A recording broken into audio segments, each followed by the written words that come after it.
Halo semuanya, kembali lagi di channel Gigi Note. Nah, sebelum kita mulai bicara-bicara tentang jurnal kali ini, aku mau siap-siap dulu. Jadi aku kebiasaannya emang pakai manset dulu ya, karena ya takut aja auratnya kelihatan dan aku males ganti pakai baju panjang. Nah, ayo kita mulai. Kali ini aku bikin jurnal tentang kerjaan aku. Nah, penasaran kan? Sebelum kita mulai bikin jurnalnya, kita bikin desainnya dulu atau backgroundnya dulu, nanti baru kita bikin jurnalnya dan sambil cerita apa sih kerjaan aku. Nah, ini kita bikin judulnya dulu atau headline-nya dulu sesuai dengan nama pekerjaan aku, yaitu freelancer writer. Jadi aku sebenarnya freelance writer, ini salah tulis ya, sebenarnya tulisannya freelance writer tapi malah jadi ketulis freelancer writer, nggak apa-apa. Ini headline-nya, jadi aku pakai drawing pen karena brush pen aku yang Tombow itu hilang atau kemana, jadi aku pakai drawing pen, diakalinya dengan menebalkan yang garis-garis di sisi bagian kanan. Setelah itu aku potong, tujuannya nggak ditulis langsung di kertas jurnalnya ya, biar nggak tembus aja gitu. Jadi aku bikin terpisah, terus kita gunting-gunting mengikuti alur tulisannya biar terlihat lebih rapi. Setelah itu aku kasih lem dan kita posisikan sedemikian rupa supaya nggak nimpa gambar-gambar yang lain. Nah, aku sayangnya tadi nggak perkirain dulu ya besar tulisan dan panjang tulisannya seberapa, jadi aku gambar dulu pakai sketch dulu pakai pensil, baru bikin tulisan headline-nya. Sebenarnya salah ya, nggak apa-apa lah, yang penting udah cocok. Setelah itu kita bakalan nebelin garis-garis dari gambar yang udah aku buat. Ini karena judulnya freelance writer, jadi gambar doodle-nya juga berkaitan dengan kepenulisan ya, kayak buku, terus jam, waktu, terus ya buku-buku lagi. Ya kita tebelin aja karena ini udah aku sketch sebelumnya. Oh ya, ini gambar-gambar doodles-nya ini inspirasinya dari internet ya, bisa dari Pinterest juga. Jadi tinggal aku copy aja, maksudnya aku gambar ulang ke dalam jurnalnya. Setelah kita tebelin, terus kita warnain dong ya. Nah, nih kalau ini bagian yang paling aku suka ya, aku tuh paling suka mewarna. Jadi di rumah juga aku punya buku gambar untuk diwarnain gitu. Kalau aku lagi luang atau lagi nggak bikin konten atau kerjaannya juga lagi nggak ada, tuh aku suka mewarnain di situ. Nah, di sini warnanya aku pilih warna-warna yang soft dan terang. Jadi nanti dominannya soft dan terang. Ya tinggal kita warnain aja mengikuti apa yang aku suka.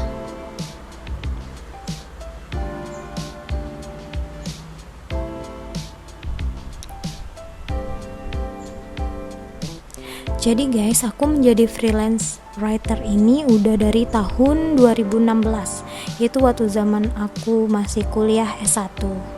Jadi sekarang ini aku udah selesai S2 ya. Jadi aku kuliah S1 itu karena kekurangan uang jajan. Maklumlah orang tua aku ngirimnya sedikit banget, bukan sedikit banget sih, cukup, cuma aku butuh juga untuk kayak jalan-jalan atau itu, jadi aku butuh uang tambahan lah intinya. Jadi aku mutusin untuk jadi freelance writer. Kala itu aku daftar gitu di sebuah perusahaan dan beruntungnya aku diterima. Dari sana aku mulai perjalanan aku jadi freelance writer.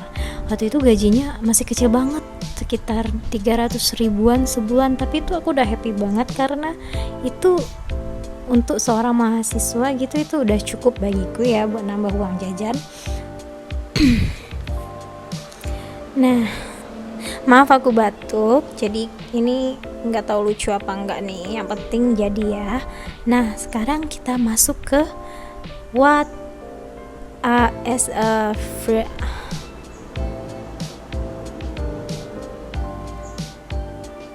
what I do.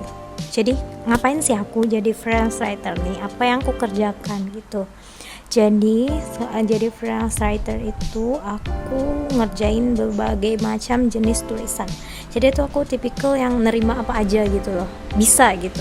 Walaupun sebenarnya aku belum bisa, biasanya aku bakalan bilang bisa aja dulu ke klien, terus aku belajar.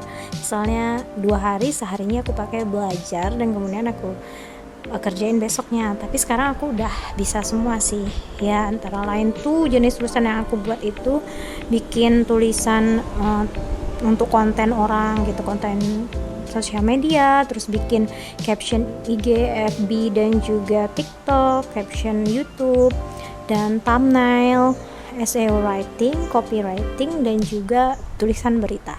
Nah, SEO writing sendiri itu tulisan yang memfokuskan agar page kita itu muncul di halaman pertama Google. Jadi ini berkaitan dengan persaingan situs ya di internet. Nah, kalau copywriting itu mirip seperti tulisan iklan sih.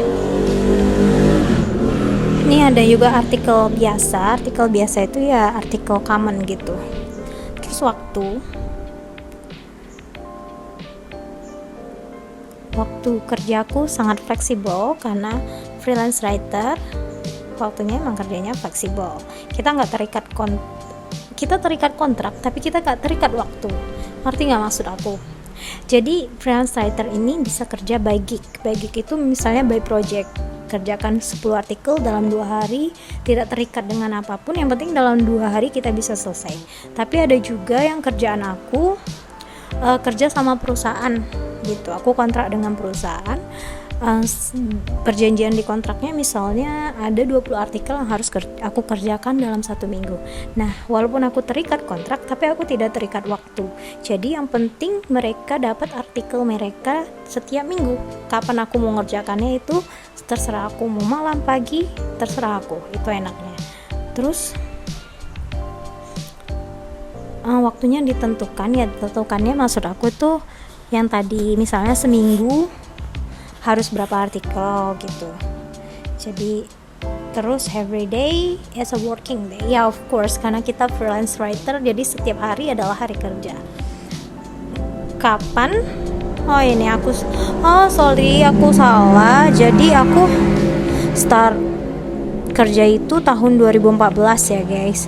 Terus pernah stop juga di tahun 2014 karena tahun 2017 karena mungkin aku ada kesibukan lain, dan baru mulai lagi tahun 2019 sampai sekarang. Sedangkan kapan aku mulai suka menulis itu udah dari kecil banget.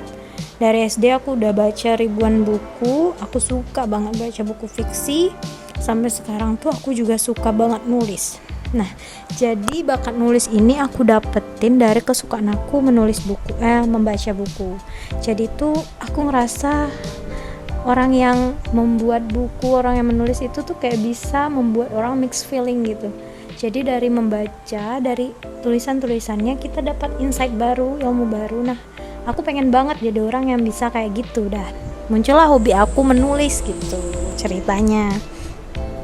Terus berapa gaji yang aku dapatkan per bulan. Jadi gaji per bulan freelance writer itu bervariasi, tergantung. Nah, kalau awal-awal dulu gaji aku tuh bisa 300.000 per bulan, 500.000 per bulan, tapi pernah juga dapat 17 juta per bulan. Paling banyak 17 juta per bulan. Semoga nanti bisa meningkat lagi ya. Jadi sebenarnya ini pekerjaan yang cukup menjanjikan kalau kita disiplin, kalau kita percaya gitu kalau penghasilan ini bisa menghasilkan dan kita tekun menjalaninya. Terus what I need, jadi apa yang aku butuhkan untuk bekerja sebagai freelance writer? Pertama, handphone, karena ini sebagai sarana komunikasi dengan klien kita ya. Nah, aku ngubungin klien itu mostly lewat handphone aku, karena nanti kan lewat aplikasi atau lewat WhatsApp itu ngubunginnya semua via handphone. Yang kedua, buku atau iPad. Jadi aku tuh lebih suka baca langsung dari buku atau dari iPad dulu. Jadi bagaimanapun kemahiran kamu menulis, setiap pekerjaan yang datang, artikel yang datang itu pasti butuh baca lagi sebelum menulis. Jadi aku butuh buku. Terus aku butuh pulpen tentunya, laptop untuk ngetik artikelnya, dan juga of course jaringan internet. Jaringan internet ini yang big trouble di aku karena aku tinggal di desa ya. Jadi kadang-kadang jaringan internetnya tuh hilang timbul, sementara aku harus ngerjain kerjaan aku setiap hari. Jadi kadang tertunda karena jaringan internetnya yang lelet. Terus apa aja sih pros and cons maksudnya kekurangan dan kelebihan menjadi freelance writer.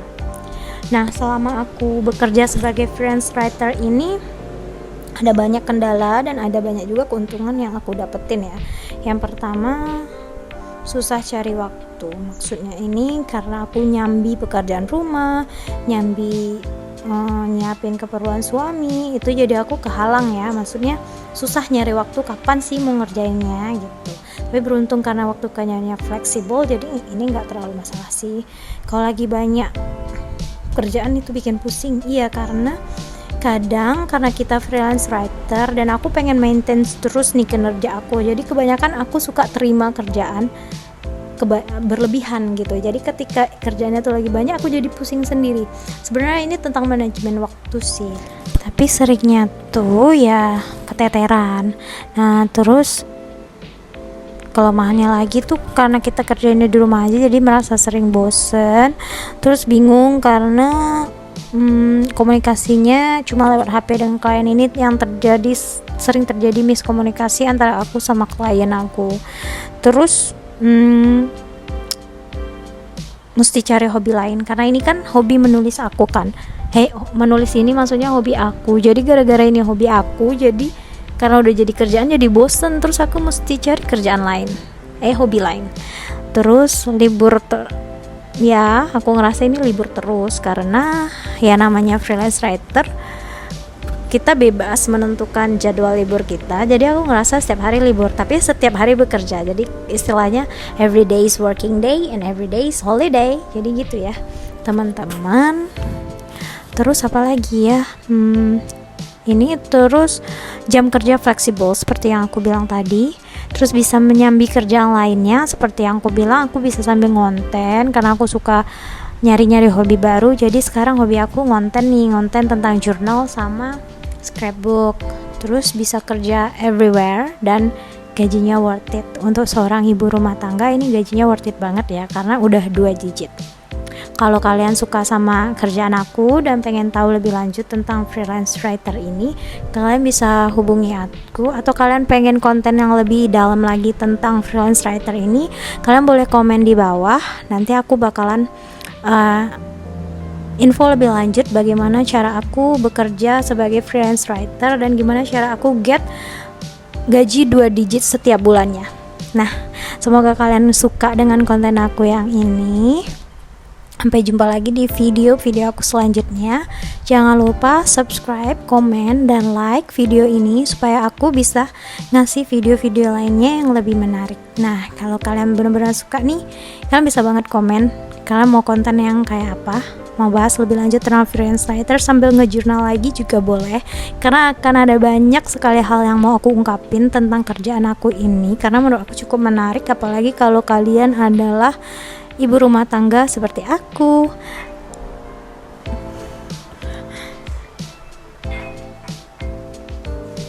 Bye bye.